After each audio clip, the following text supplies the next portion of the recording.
సిద్దిపేట జిల్లా నంగనూరు మండల కేంద్రంలోని జిల్లా పరిషత్ ఉన్నత పాఠశాలలో ముందస్తు సంక్రాంతి సంబరాలు నిర్వహించారు.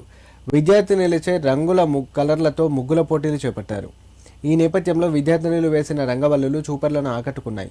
ముగ్గుల పోటీల్లో భాగంగా నూతనంగా ఎన్నికైన గ్రామ సర్పంచ్ బాలపోచయ్య, ఉప సర్పంచ్ శ్రీధర్ గౌడ్తో పాటు వార్డు సభ్యులు హాజరై విద్యార్థినులు వేసిన ముగ్గులను పరిశీలించి విద్యార్థులను అభినందించారు.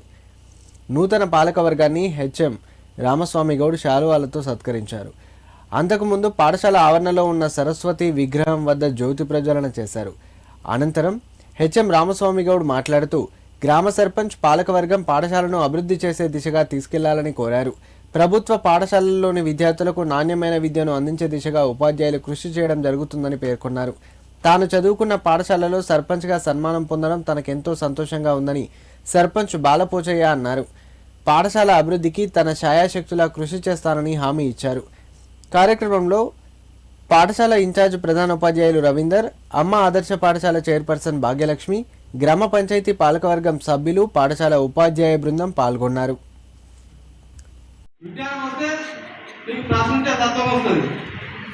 సమాజంలో గౌరవం పెరుగుతుంది కాబట్టి సమాజాన్ని బాగుపరచాలన్నా, మనల్ని సమాజాన్ని గౌరవించాలన్నా, మనం సమాజంలో గౌరవం పొందాలన్నా దానికి కేవలం ఒక విద్య పడే మార్గం అని కూడా బాబా చెప్పారు.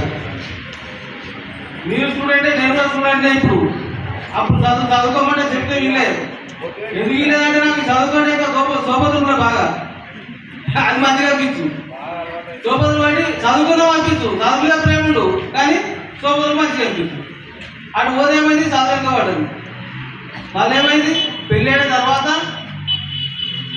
ఇంటర్ చేసిన 10th తోటి అయిపోయింది ఆ చదువు. ఇక పెళ్లి చేసిండు, పెళ్లి చేసినాక నాకు 3 అమ్మాయిలు, తర్వాత ఇంటర్ చేసిన, డిగ్రీ చేసిన, ఇప్పుడు నేను నాసడిగా చేస్తున్నా, నా చదువుతున్నాను.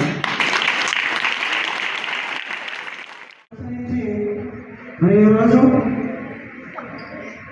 ఎలక్షన్ల ద్వారా ప్రజాప్రతినిధులుగా మనం ముందున్నటువంటి అందరూ కూడా నేను కోరుతా ఉన్నాను, ఈ గ్రామ అభివృద్ధికి మరి గ్రామంలో పంచాయతీలో భాగమైనటువంటి జిల్లా పరిషత్ ఉన్నత పాఠశాలలో తప్పనిసరిగా మీరు ఎల్లవేళలా ఇది అభివృద్ధి చెందడానికి మంచి సలహాలు ఇస్తూ పిల్లలకు బాగా సహకరించాలి.